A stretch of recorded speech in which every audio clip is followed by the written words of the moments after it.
হয়, জাগিৰোড তথা মৰিগাঁওবাসীৰ বাবে পুনৰ এটা ভাল খবৰ। কিয়নো কাইলৈ জাগিৰোডলৈ আহিব মুখ্যমন্ত্ৰী ডক্টৰ হিমন্ত বিশ্ব শৰ্মা আৰু জাগিৰোডৰ যি জাগিৰ ভকত গাঁৱৰ যি কপিলী নৈৰ ওপৰত নতুনকৈ নিৰ্মাণ হোৱা যিখন পকী দলং, সেই পকী দলংখন কাইলৈ মুখ্যমন্ত্ৰীগৰাকীয়ে উদ্বোধন কৰিব আৰু ৰাইজৰ বাবে মুকলি কৰিব। মই এই মুহূৰ্তত পৰিৱেশ দেখুৱাইছোঁ এনেধৰণে খুব সুন্দৰকৈ এই যি দলংখন আচলতে নিৰ্মাণ কৰি উলিওৱা হৈছে।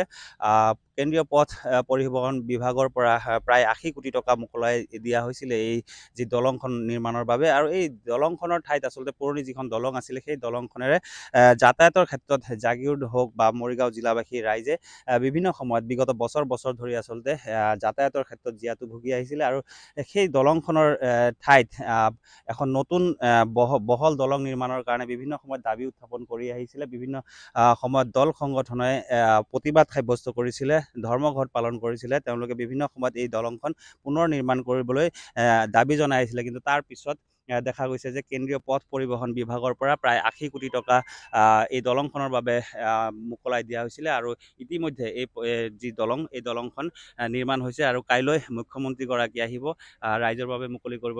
স্থানীয় লোক আছে, আমি তেওঁলোকৰ পৰা জানিম কেনেধৰণৰ এতিয়া পৰিৱেশ, কি ক'ব। বহুত দীৰ্ঘদিনীয়া এটা সমস্যাৰ সমাধান হ'ব। আমি বহুত উৎফুল্লিত হৈ আছোঁ। অহাকালিৰ পৰা আমি এখন নতুন দলং পাম, কাৰণ এই দলংখনে বহুতো জীয়াতু ভোগাইছিলে। আমাৰ এইখিনিতে যিখন দেখিছে আপোনালোক পুৰণি দলংখনত, মানে ইফালৰ পৰা আহিলে সিফালে ৰখি দিব লাগে, আৰু যিকোনো স্কুল কলেজে হওক, যাতায়াতৰ ক্ষেত্ৰতে হওক, আমি ক'ৰবাত যাবলগীয়া হ'লে আমি বহুত টাইমটো লছ হয় ইয়াতে।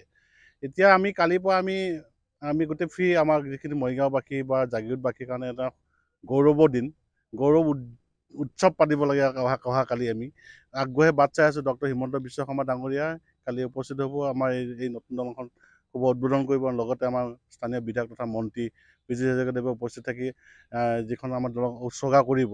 আমি খুবেই আনন্দিত অঞ্চলবাসী হিচাপে, আমি মৰিগাঁও জিলাবাসী হিচাপে আমি এনেকুৱা এখন দলং পাইছোঁ। তাৰমানে কিমান আন্দোলন কৰিছিলে, কিমান হৈছিলে। ইয়াত চিম্প্লেক্স নামৰ কোম্পানী এটাই 10 বছৰ ধৰি কাম কৰিলে, দলংখনেই সম্পূৰ্ণ কৰিব নোৱাৰিলে।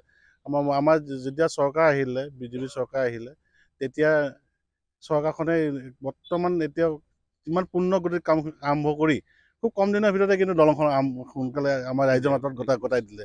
ধন্যবাদ জ্ঞাপন কৰিছোঁ। হয়, নিশ্চয় ধন্যবাদ জ্ঞাপন কৰিছোঁ আপোনাকো। আন এগৰাকী যুৱক আছে, বিভিন্ন বিগত বহু বছৰ ধৰি যাতায়াতৰ ক্ষেত্ৰত কিন্তু জমৰ যাতনা ভোগ কৰিছে বুলি ক'লেও ভুল নহ'ব আচলতে। তাৰপিছত দেখা গৈছে নতুন দলং আৰু মুখ্যমন্ত্ৰীগৰাকী কাইলৈ শুভ উদ্বোধন কৰিব। কেনেধৰণৰ?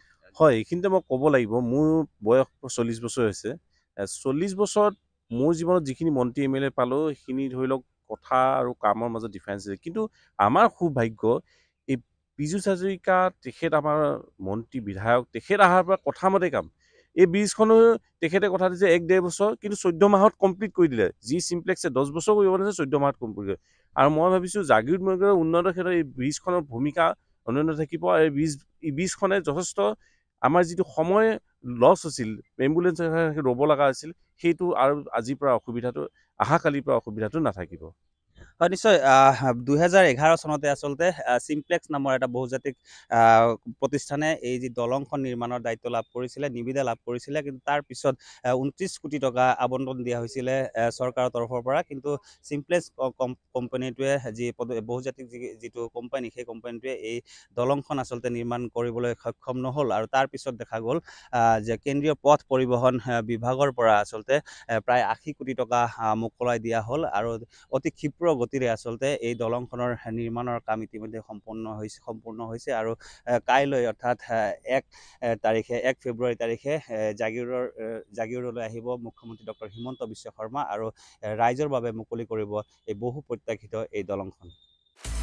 আপুনি বিচৰা বাতৰি পাব কেৱল নিউজ 18 এপত। নিউজ 18 এপ ডাউনলোড কৰিবলৈ স্কেন কৰক এই QR কোড। গুগল প্লে ষ্টৰতো পাব এই নিউজ 18 এপ।